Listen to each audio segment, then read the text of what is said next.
Hello, welcome back to the Metahumanism podcast, where we investigate the contemporary world at the intersection of metahumanism, metamodernism, and decolonialism with a Ukrainian accent. This is the fourth episode in the series on political philosophy and the philosophies of war. The previous three episodes focused on a general introduction to political philosophy, on a typology of violence, and on an overview of major philosophical perspectives on the nature of violence. Today, we will build on that foundation and finally start discussing specifically the different philosophies of war and their contemporary relevance. Before we begin with that, however, I want to take a step back for a minute and make several remarks about the ground that has been covered so far in the past few episodes. I've brought up many names along the way, many perspectives, each of which may deserve a dedicated episode of its own, to be quite honest. One might also pose a question: why did I select these particular perspectives, these names and these theories, rather than some different set? It's a valid question. So part of the answer is that these perspectives that I highlighted in the past few episodes have been very influential and so are helpful in understanding the development of ideas and practices. To use terms introduced into human sciences and history by post-structuralist philosopher Michel Foucault, a French philosopher, it's useful both to understand for archaeology of knowledge and for genealogy of contemporary social and institutional practices. So the archaeology, knowing how the ideas, history of ideas and where they came from, and then genealogy is how contemporary practices, where they came from and how they were shaped through history.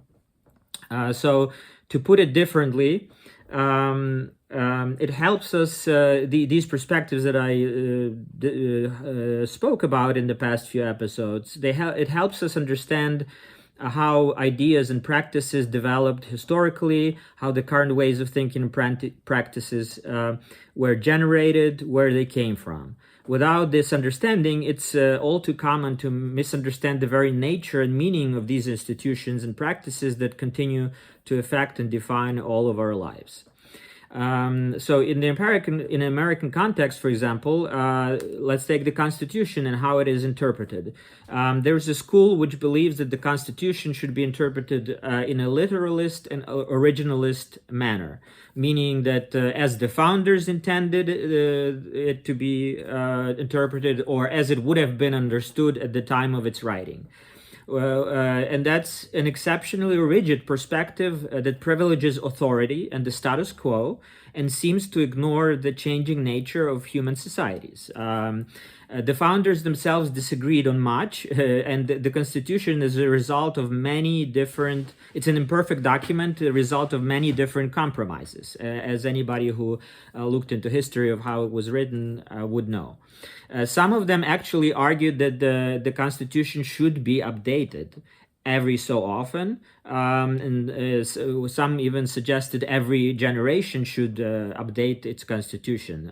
There were ideas like that at the time of it was written and ratified.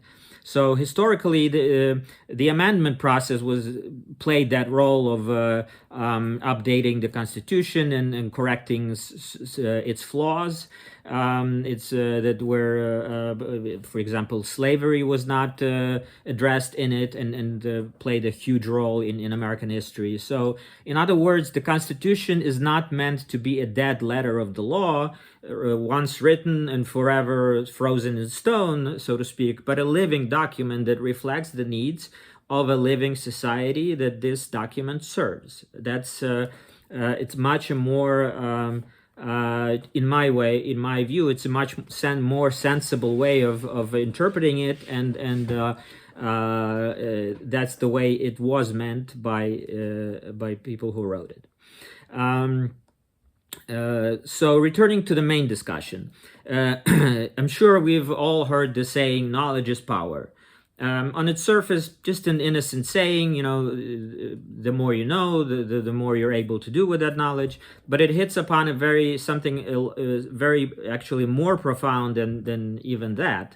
In fact, it also relates to the Michel Foucault, the French philosopher I mentioned. His philosophical work was focused on unearthing the origins of contemporary knowledge and practices of power, and demonstrating how, on some levels, these both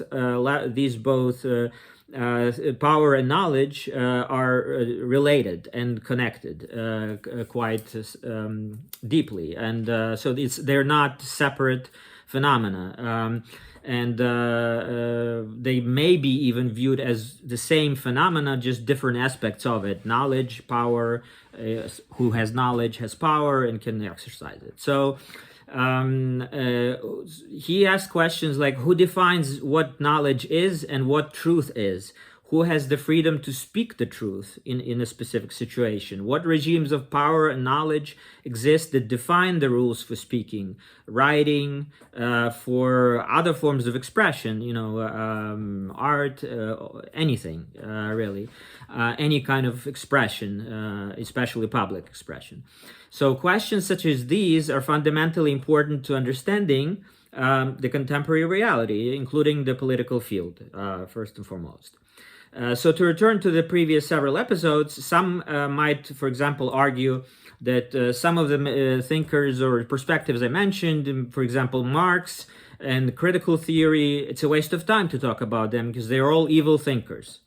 Some might have that perspective. The same could be said about Carl Schmitt or Martin Heidegger or Friedrich Nietzsche, who I've mentioned at different times on this channel, because of their association with the Nazi regime, direct in the case of Martin Heidegger and Carl Schmitt, and indirect misuse of Nietzsche's philosophy in his case. So such reactions are understandable on certain level, and I'm not entirely unsympathetic to them. If I'm completely honest, I grew up in a system that was conditioned by the Marxist ideas and used those ideas to as a kind of a facade for something much more evil that was underneath, and it's not unrelated. These ideas in practice, that's what they led to. So you can't ignore that factor, and I the last person who would ignore that, actually. But I also think that it's an easy way out to just demonize ideas and just not discuss or brush them away. Ignoring these ideas will do nothing to extinguish them. Engaging with them in earnest and disarming them directly, if needed, is a much better strategy. And that's the way, and it's been done in history. People engaged with these ideas and went beyond them and criticized them. But there are still people who cling to the old ideas and the dogmatic Leninism or dogmatic orthodox Marxism, which is outdated and never was a very it didn't make sense in the first place. But that's a different discussion. I don't want to go into that one. But the main idea is you engage the ideas, understanding how either blind faith or an uncritical reception of wholesale rejection and demonization of some of these ideas get translated into practical political platforms is another important aspect of understanding the importance of these ideas. So, and as I touched upon in the last episode, before this one, many of these ideas continue to be relevant today and have a direct effect on our daily lives. This may not be, in some cases, it may not be obvious without proper reflection, but that's just it. That's why I truly believe that philosophy is extremely important and relevant in a very practical way. And that's a major reason why I started this channel in the first place, this podcast. And let me use one specific example in more detail to make a direct practical connection on. Let's take the German idealist philosopher Hegel. It is well known that his philosophy had a profound impact on the political thinking of all kinds, on the left, on the right, and even the liberal center, in the classical sense of liberalism right now, because he wrote in the beginning of 19th century. In that context. The left political current is perhaps the most obvious. The Marx and Engels, communism, Marx kind of inverted Hegel's philosophy into materialist one from an idealist and spiritual, which ultimately led to Stalinism, Maoism, and so on one hand. On the other hand, it led via critique and revision by other more moderate thinkers and more careful thinkers. They led practitioners and scholars. It led to European social democracy, an important contribution within the field of social sciences as well, and humanities, something that's in sociology known as a conflict theory of society emerged out of that perspective, and it's valuable to understand society. But in terms of political ideas, it's a different matter. So on the right, political current, Hegel's influence is perhaps less readily identifiable today, but it is not no less palpable and relevant. So Hegel's philosophy of the state as the embodiment of this ethical life and the idea of the national spirit that he also wrote about, they were all picked up, distorted in the process, and used by conservative and nationalist circles in Prussia, and later Germany when once it was unified in the late 19th century, to justify authority and unity over freedom and pluralism. So the German Reich, the German Empire, Bismarck, and they used these ideas and to glorify the empire, the rising German Empire, rather than use it as Hegel might have intended his ideas originally. And this happens often to many ideas, and this is just one example which is important to highlight. So in contemporary American context, still talking about the influence on the right, thinkers like Leo Strauss and Francis Fukuyama are two different examples that have been influenced by Hegel's philosophy. I mean, almost everybody within the field of political science or social sciences or history, Hegel's philosophy and theory of history is very influential. But Leo Strauss has had a profound influence on the development of conservative thinking in America, and perhaps I will dedicate a separate episode in the future to this matter. Francis Fukuyama is a known philosopher and teacher, professor, and he's well known for his controversial. It goes beyond it, but the most. One of the most controversial moments that he's associated with was when he wrote about the end of history, quote unquote, in the early 1990s after the Soviet Union fell apart. This history that was supposed to have ended, according to his view, refers precisely to this Hegelian dialectical philosophy of history, a march of history with some destination in mind. And so Fukuyama celebrated the triumph of liberal democracy and capitalism as something that was inevitable and irreversible, and will bring the end of history and peace on the planet. And much too prematurely, as we now clearly can see, as became evident throughout the years after the collapse of the Soviet Union. History came back with a vengeance, one could say. And this is one particular example of how flawed ideas or conceptions can cloud one's vision and understanding and lead to misunderstanding and misinterpretation and on different levels. Hegel's philosophy, as I said, also influenced the liberal center. It can be in some ways connected to current dominant regime of liberal technocracy in the world, like neoliberalism. There's some connections to Hegel as well. It's not a one-to-one continuation of his philosophy, but liberal technocracy can be seen in some sense as a partial realization of Hegel's vision of a rational state. Though it's stripped of his grand metaphysical teleology or destination of absolute spirit, which he, philosophy of history, that everything tends towards some logical conclusion, and that is no longer believed, obviously, and it's untenable in many ways, and so added pragmatism and secularism to that vision gives you a liberal technocracy of today in some ways, which is in crisis as well. So regardless of where you find yourself on the political spectrum, ideas matter a great deal, and it's important to understand where they came from historically and who continued, what continued relevance they still have today, if any. Neither uncritical acceptance nor automatic demonization is a valid approach, in my view. Both approaches lack understanding and discernment. This discussion kind of highlights another important consideration to which I referred in my introductory episodes to this, the very first episodes I directed for this podcast and channel, namely that the political, economic, and popular cultural aspects of society are all in one sense downstream from philosophy, specifically from metaphysical and epistemological concerns, but also ethical and aesthetic assumptions that we all operate with on a daily basis, consciously or implicitly. It is certainly possible to ignore philosophy and get by in life in some relatively satisfactory manner without consciously examining any of these assumptions. But to paraphrase Socrates, is such an unexamined life worth living?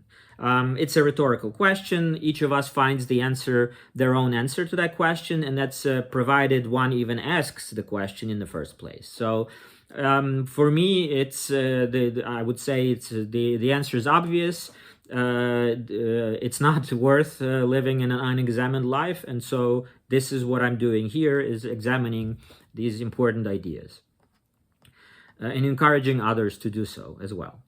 And I just want to finish this discussion, just add two caveats here.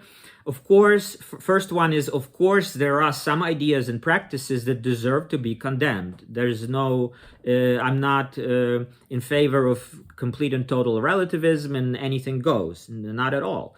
That would lack discernment as well. In this context, authoritarian communism, fascism, Nazism, and in general, totalitarianism and authoritarianism of any kind are simply beyond the pale, as far as I'm concerned. Obviously, there are people in the world, and we can see that today, even in the US, what's happening. I talked about the Constitution earlier. Current administration doesn't respect the Constitution at all. So it's not even a matter of how you interpret it, but it's the basic respect for the Constitution and what it stands for can be. It's not a guarantee. It's not given when the people who are supposed to protect and support that order or law turn against it. That's one of the most critical moments in the history of this nation, I would say, and that affects the rest of the world as well. So it's also important to understand that no ideology and no historical practice is exempt from criticism. Even liberalism, for example, or take anything, conservatism, any socialism, anarchism, any ideology, any system of ideas is open to criticism. That's the way to go. And all such systems of ideas have some good ideas and some bad ideas. For example, liberalism was connected historically, accompanied by imperialism and colonialism.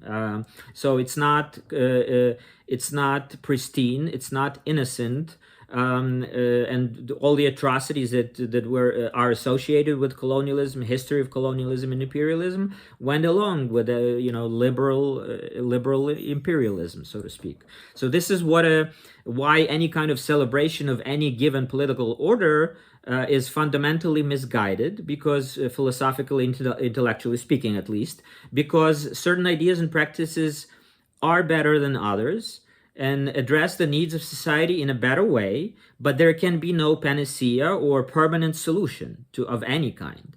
And one of the reasons goes back to the point made by Heraclitus, one of the ancient Greek thinkers, who said nothing is permanent except change.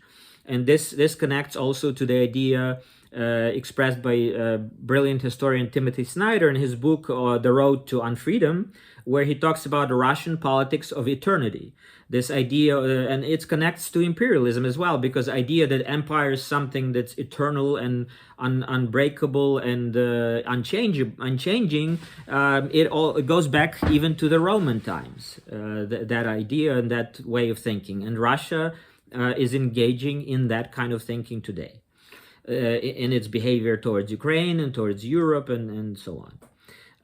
So that was first caveat. So some ideas do need to be condemned and criticized and without hesitation. Second caveat is that clarity and discernment are important in another way. The best way to explain it by providing a specific example from Ukrainian history, in my view. I already referred to nationalism in the context of Prussia and the subsequent German unification and imperialism that played a defining role in both world wars. Well, that's not the only aspect and form that nationalism can take.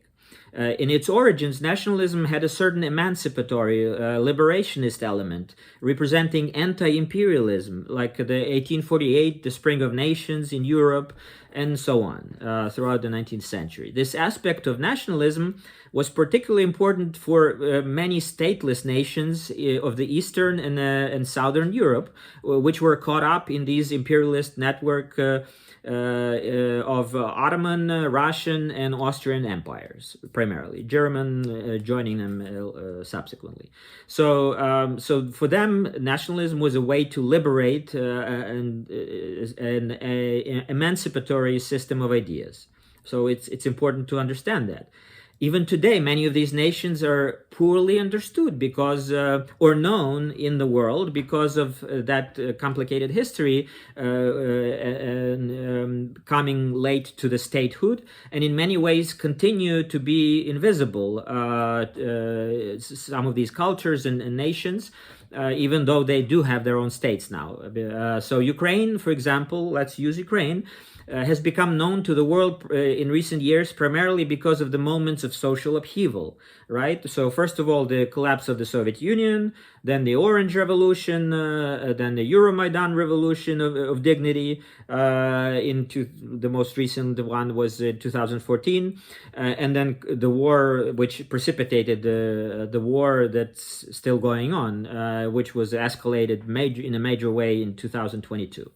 So for us Ukrainians, these events are merely additional milestones in the centuries-old anti-colonial struggle against the Russian imperialist domination. It's for the world, it seems new and in many ways confusing. Or why does this war why did it begin? What are the reasons? And that's why I recorded those early episodes about the propaganda, the historical imperialist myths, and so on. Because that's how Russia also uses informational warfare, by lying and distorting history. So the difference after the collapse of the USSR, this anti-colonial struggle, which I referred to, which preceded the collapse by, let's say, 2 centuries, or to round it up, 2 centuries prior to Ukraine getting independence, there was continual struggle for that independence and for greater freedom and liberation. And so so after the collapse, the anti-colonial struggle turned to post-colonial because Ukraine finally became independent, with its own constitution adopted and so on. But it was still, because of the former ties to Russia, Russia was still trying to control it in other ways, if not directly politically, through economic means, through various informational means and cultural means, and so on.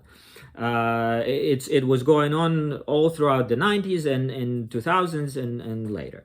So this post-colonial period began in 1991, and has recently, it may be said that it has entered into decolonial stage. And the differences between these terms, it's not merely superficial, it's actually fundamental, because what it means, it's 3 stages of the process.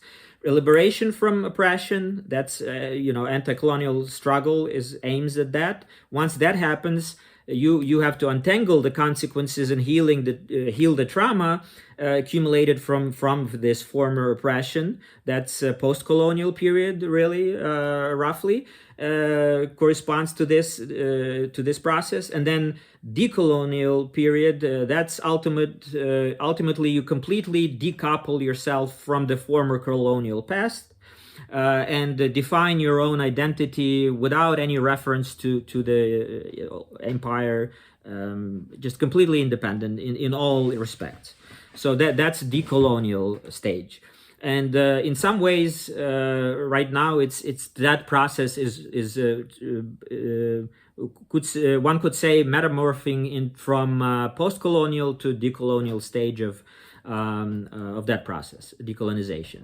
And this applies to any situation of empire and former colony. I'm just using Ukraine example, and it's in many ways it's also a very unusual example for post-colonial theory, which has existed for decades and very important to understand. But decolonial and also another term, ambicolonial, kind of entanglement of colony with the former imperial center. These are all important but complicated topics, and I will explore them in the future for sure. So with that said, with that prolonged discussion, I thought it was worth going through all of that just to demonstrate and to highlight some of the important aspects of what has been covered so far and why I find it important to talk about this. So let's begin examining the philosophies of war. In the same register, discussing, as I've been talking so far, discussing how these various ways of thinking relate to the contemporary realities in various parts of the world. So I want to begin by introducing a conceptual framework to help us think about war in a sophisticated way. I want to acknowledge that this framework relies on Anatole Rappaport's introduction to Karl von Clausewitz, a classic on war. That's a classic text from early 19th century by a German writer, Karl von Clausewitz. And he was also a military man and a practitioner, but he wrote this philosophical treatise on war. And Anatole Rappaport was an American mathematician. He was actually born in Russia, immigrated between World War I and World War II, and became a mathematician. He was also a musician, had musical education, but he ultimately worked in math. He served in World War II, worked in the fields of mathematical biology, mathematical psychology, and later also held a position as a professor of peace and conflict studies in University of Toronto. These are just the overview of who he was, just to give you some context. So first, I want to introduce three meta perspectives, like overarching perspectives, to frame the discussion. The first perspective may be described as the political theory of war, or alternatively a realist perspective. So from this viewpoint, war is simply another tool of politics, which states use rationally and strategically to pursue their particular interests. That's kind of very amoral, not immoral, but amoral, kind of not involving moral considerations, just as a strategy. It's rational, it's in interests, state's interest, and it's just politics. So next time we will discuss the ancient, in the next episode I'm preparing, we'll discuss ancient and historical aspects of all these perspectives I'm about to discuss. But for now, I just want to focus and highlight the classical modern thinkers in this perspective. And these names should be familiar: Niccolo Machiavelli, Thomas Hobbes, Karl von Clausewitz, who I already referred to. So Clausewitz, his famous phrase was that war is the continuation of politics by other means. So this perspective remains highly influential even today. A lot of people approach war in this manner. And so we must ask, because it's so dominant in many ways and so influential, we have to ask ourselves now, Was Clausewitz right? Or is war just politics by other means, or war is something actually more than or less than politics? Historically, Clausewitz, just to give some context, participated in the Napoleonic Wars, and his work was published subsequently based on his experience in the beginning of the 19th century.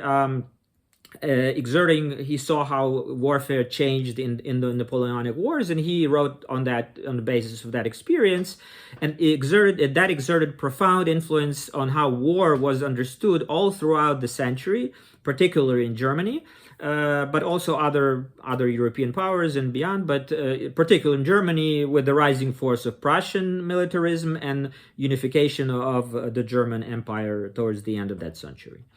An alternative perspective, so that's one, the political theory of war. An alternative perspective, challenging this political realist view, may be described as eschatological. Eschatology is basically a study of the end times or final events in human history. That's conceptualization.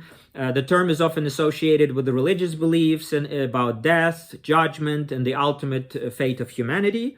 But it need not be limited to religion, as it isn't in this case. So it's a term that can be used more widely. So from this point of view, war is not merely politics by other means, not at all. But it's something more important and more meaningful. In a way, it's a destiny. It's an expression of a holy mission or a stage in the world historical struggle. That's how this perspective thinks of what war is.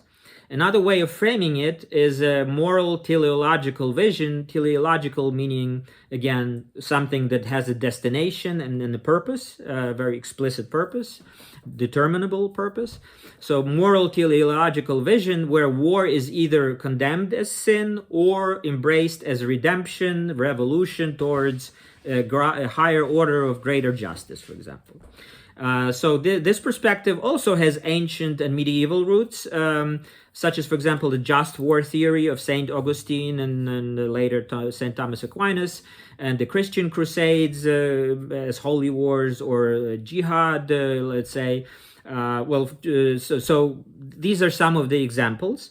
But in modernity, some of the most obvious examples are the various revolutionary or liberationist ideologies, and the 20th century totalitarianism is another example. So the Leninist theory leading to the Bolshevik revolution is an example. The Nazi and fascist ideologies could be used as an example of this kind of eschatological view of greater destiny. The Maoist guerrilla warfare tactics, theory and tactics, the global jihad, we're all familiar with most of these phenomena. So these are examples of that kind of thinking or approach to what war is, a struggle, war, armed struggle. So there are different sides to that perspective, liberationist, emancipatory, but also authoritarian, so we'll discuss that in the future.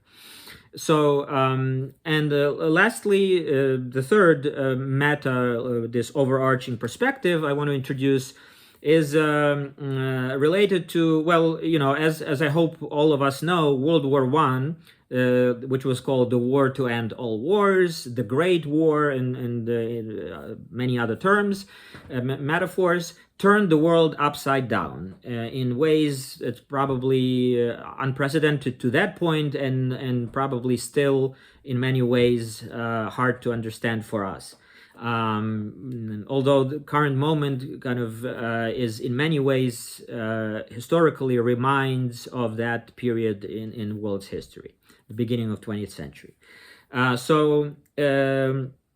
The World War I led to the crystallization of this kind of third perspective, which I'm about to describe, and it became also deeply influential in terms of thinking about war as a phenomenon, and that's we can call it cataclysmic theory or cataclysmic view of war, which sees war as not just as politics by other means or nothing greater than politics. It's actually something much less than politics. It's a breakdown and failure of politics.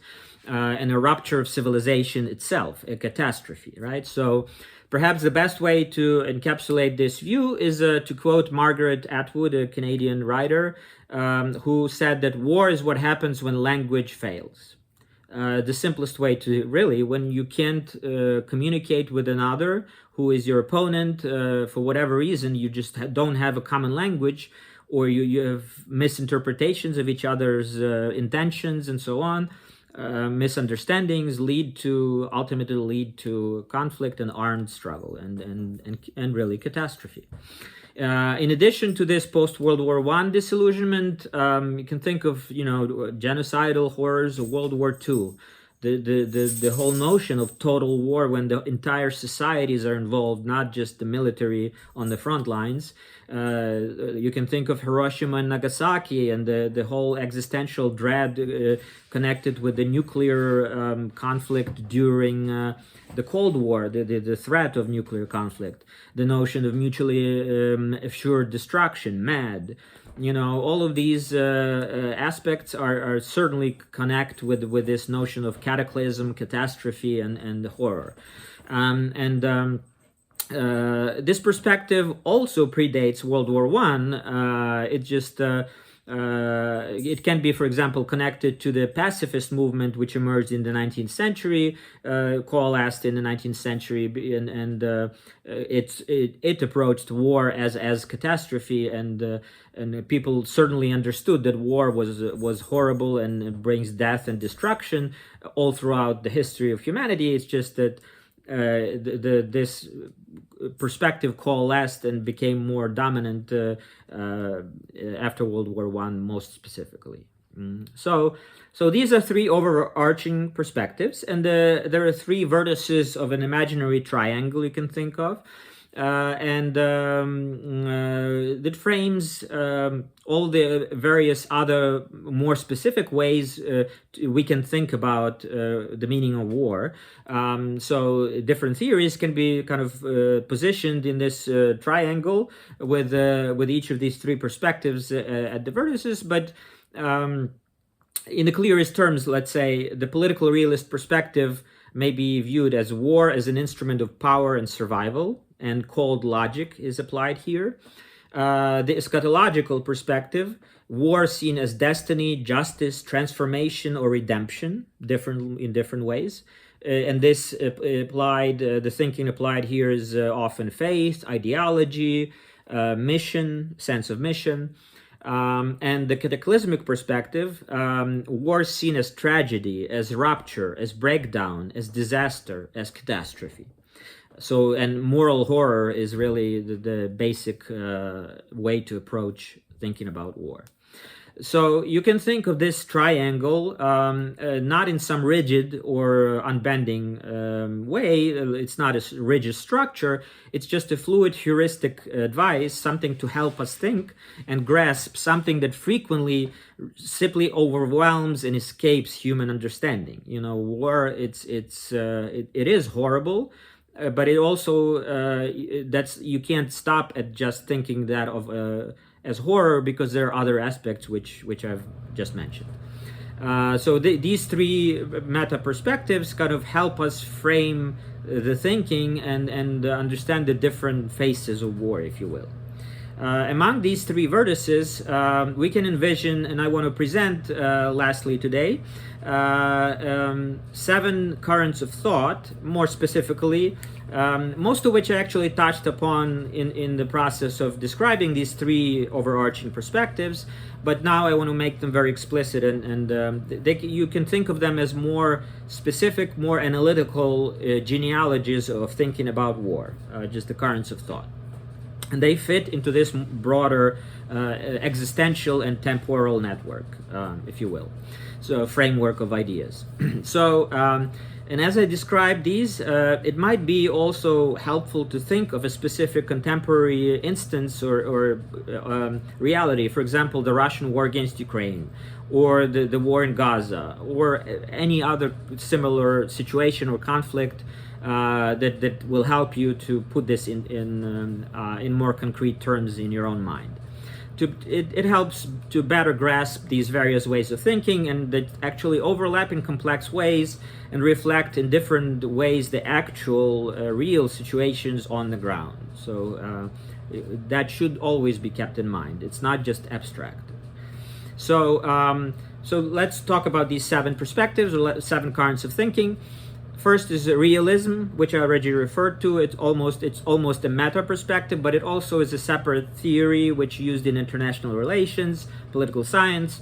Realism, that's clearly consonant with the same meta perspective. You know, war as politics, as strategy, and so on. So, second perspective is militarism. Related, obviously, but it's slightly different. It overlaps with this realist and political theory of war, but it also overlaps with eschatological perspective, in a sense that militarism may be viewed, for example, using the example of Prussian state and German unification, they viewed their militarism as destiny, as state building effort, as a as something, their destiny, predestination for their state to become great and to dominate. That was part of their thinking, and others think that way even today in those terms. So war as destiny, and but also in terms of strategy and state building and how to make decisions and so on. So combination of two perspectives, 2 major perspectives, and most of these will be that way. They will combine several aspects.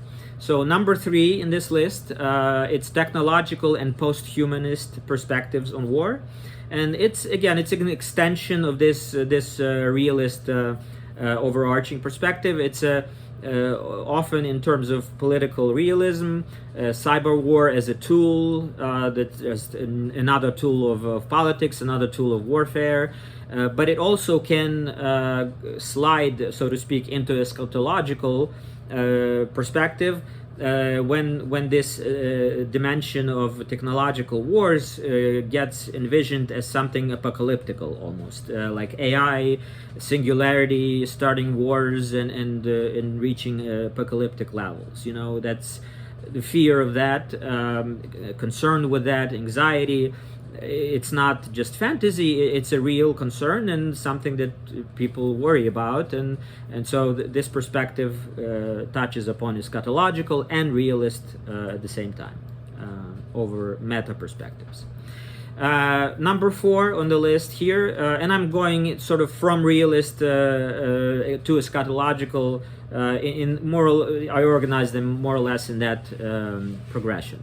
So fourth theory I want to talk about is just war theory. I referred to it. St. Augustine was one of the originators.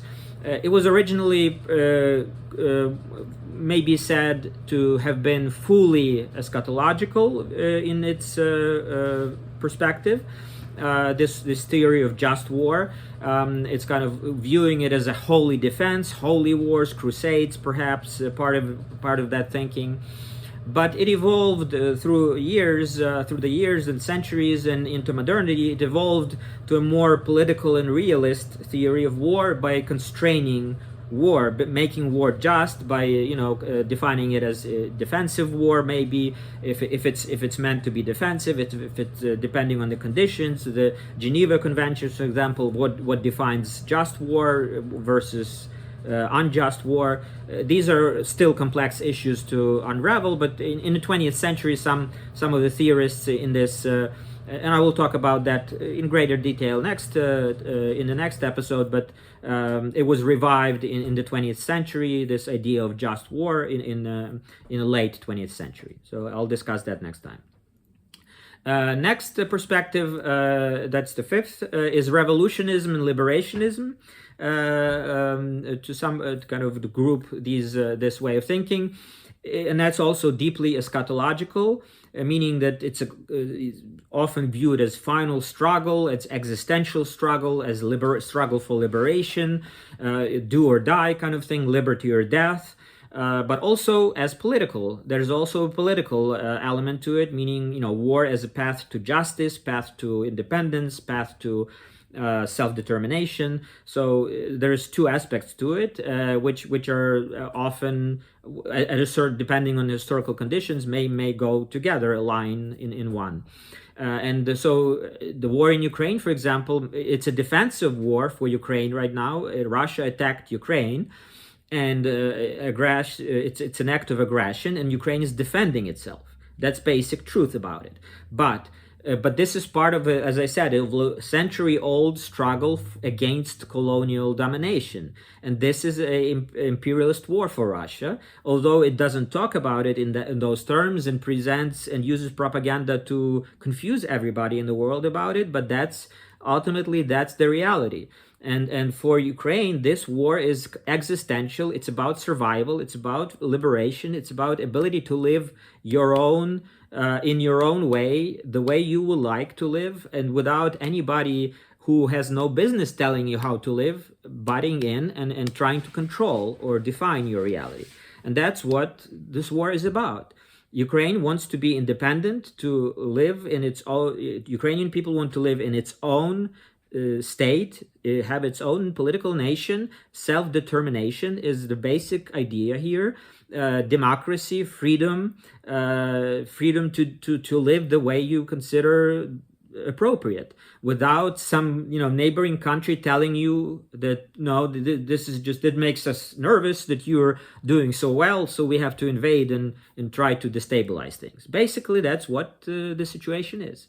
And unfortunately, that still doesn't get communicated clearly enough because of the propaganda and confusion and historical ignorance and other factors.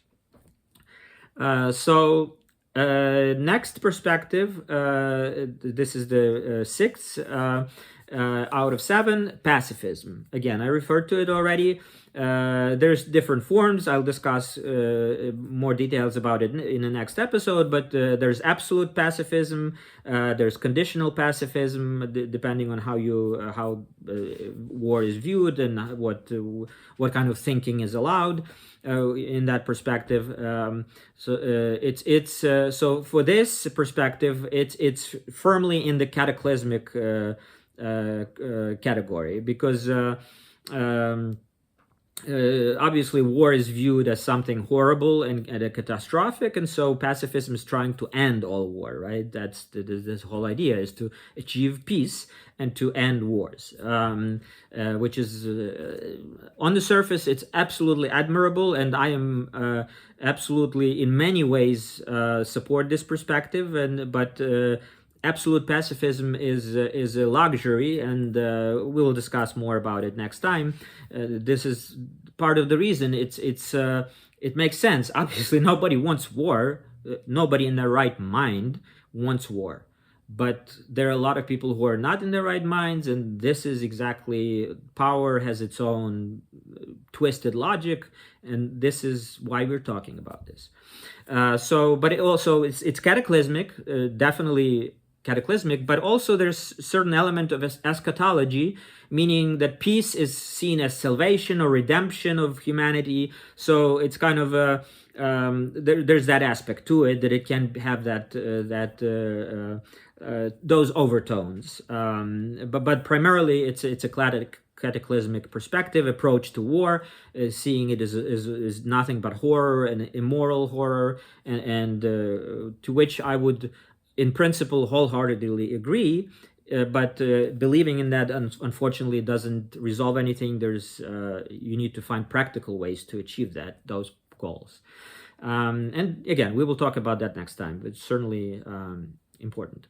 And then last perspective is war as a cultural phenomenon. There's no other better way, or you could say cultural view of war, perspective on war, and this is kind of groups various. It is sort of, in some ways you could say it's a catch-all category to that straddles all three of these major perspectives: the eschatological, the cataclysmic, the political theory. It combines different aspects. It just highlights how war affects our culture very deeply, and so various responses to war through history, literature, art, cultural expressions that either criticize war or glorify war or whatever the perspective might be, but that whole dimension, cultural dimension, is very important as well to understand.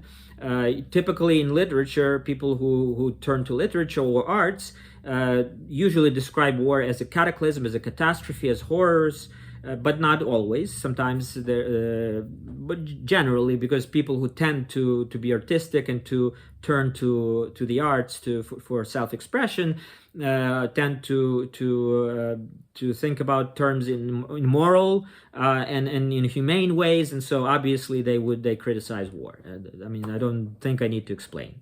Anthropology also studies culture, studies war in the context of, for example, how societies developed and ritual aspects of war, or political function of warlords in societies, or of historical societies or contemporary societies in maybe in certain undeveloped parts of the world where those structures still exist. Although that's so anthropological perspective also kind of fits into here, and that's more touches upon the realist, because studying war as a ritual, as a kind of tool of politics, not to justify it, just to study and to understand it. So that's also belongs in this category. And last, the eschatological aspect, you could think, for example, Heraclitus, which I referred to last time, his idea that war is the father of all things. He looked at it ontologically, metaphysically, as not in terms of specific conflagration and conflict on a human level. He was thinking in more general terms as the cosmos or universe constantly changes, constant change. There's constant struggle between elements. And war, he saw that, he used a different word, polemos, Greek word, which means strife. So he saw that as kind of productive of order emerges out of that struggle between the opposites and so on. So it's not, again, it's in no way kind of justifies a human conflict of any kind, but his perspective is related to that eschatological kind of thinking, seeing it as part of the makeup of the world itself. Also, war is cultural trauma. This is what is very important in Ukraine today. Everybody's traumatized by what's happening, and this will, even when the war ends, hopefully it ends soon. Hopefully this will be, Putin is made to stop. Somehow the world finds a way to make him stop this aggression. But when the fighting stops, the consequences of the war will last for decades. It will define Ukraine for many years to come, to overcome that trauma, to rebuild, reconstruct, and that's all. And Ukrainians will do that, and the world will help. The people who value freedom and who are on Ukraine's side, it's possible, and I believe that it will be done. It's just that it's a long process, and once the fighting stops, the hardest work begins, and that's something to keep in mind also. So literature about World War I and World War II is important in that sense, to understand war and how people react to it in different ways. Existentialist and postmodern theories or disillusions with the world, kind of also related to what happened in the first half of 20th century. Thinkers like Sartre, Arendt, I referred to them last time, Foucault, I talked about today. So all of that thinking is certainly grappling with the reality in history. And war as metaphor also in this category of culture. Next episode will be on culture and history more than today. The focus will be more on culture and history. And so if a mixture Some people, as I said, the people who are, and often people who have access to power, they have this mixture of Heraclitean, Hegelian, and Marxist view of the world and geopolitics as this fundamental reality. War is the fundamental reality and or destiny, and so they mix that kind of thinking with this Machiavellian and Clausewitzian realist view, strategic on geopolitics as some grand game of strategy, and this thinking is really the thinker I referred to, Anatole Rappaport, in his introduction to the von Clausewitz's text on war. He criticizes this kind of thinking of in terms of game or strategy. It's cold, it's rationalist, and it misses some of the important moral dimensions that are involved in, and it can get absurd, really. It's so we'll explore all of these dimensions next time, and I will also next time will also suggest that the perspective I'm exploring, metamodernist, metahumanist, decolonialist framework that I'm pursuing on this channel might help in some ways to transcend this triangle of thought, which I defined of war thought, in a sense that it can help us hold all these different aspects of thinking about war in perspective at the same time, in certain balance, and so to be able to understand and approach thinking about war and knowing what it means and how to react to it without collapsing into some rigid narrow rigid way of thinking and viewing reality, for example, as may be the case of people in power who think of the war only as this game of strategy, quote unquote, and strip it of all of its moral dimensions and reduce it to mere calculation of who escalates more than the other, and this weighing escalation strategy. And this relates to this frustration during the Biden administration when this escalation management, quote unquote, when Ukraine needed support, and all U.S. was primarily worried about is not provoking Russia further or avoiding escalation. And I understand that these matters have to be considered, but that's not the end all and be all. There are certain things when you need to act more decisively, because otherwise the dictator or the aggressor is emboldened. And I'm saying all of this, and to finish this episode, I'm talking about all of this as two news that I've learned recently. One just this morning. One news is that President Trump changed the name of the Department of Defense back to the Department of War. I mean, it's symbolic, it's foolish, it's nonsensical, you can laugh it off, but it matters. And that's why we'll talk about culture next time. It matters, these signals matter, and it's a horrible signal, it's terrible. It signifies something very disturbing about how this administration looks at the world. That's one. And the second is that just overnight, there was an attack on Poland. I don't know how many, several hundred drones, I believe, entered Polish airspace. And they have, I think they have been all down, now they have been brought down, but Poland had to mobilize its air defense. It's a serious issue. They activated Article 4 of the NATO treaty, which so far is only leading to consultations, no decisive action so far. But this will, and unfortunately, it's frustrating to watch, but unfortunately it's not surprising. But and this kind of weak response, if it continues to be weak, will embolden Russia further to continue pushing the boundaries and to undermining the order. The order is already in shambles in many ways, and it's everybody's concerned what will happen. It's, there's talk about World War III. Some people say we are already there, and it's not a joke. It's not a strategy. It's not a game. It's something that needs to be addressed. And it seems that nobody is willing to address it as it should be. So that's my last cry of heart, if you will. these events just simply underscore the reason why I started talking about this. It's not pleasant to talk about war. I don't like war. I don't like violence, but these are important issues to understand about human nature, about the world, and learn to think maturely about these matters, without overreacting emotionally, but taking into account the moral aspect of the whole phenomena. So thank you for being with me and listening, and I will continue next time with talking about war in terms of culture. And thank you for supporting Ukraine.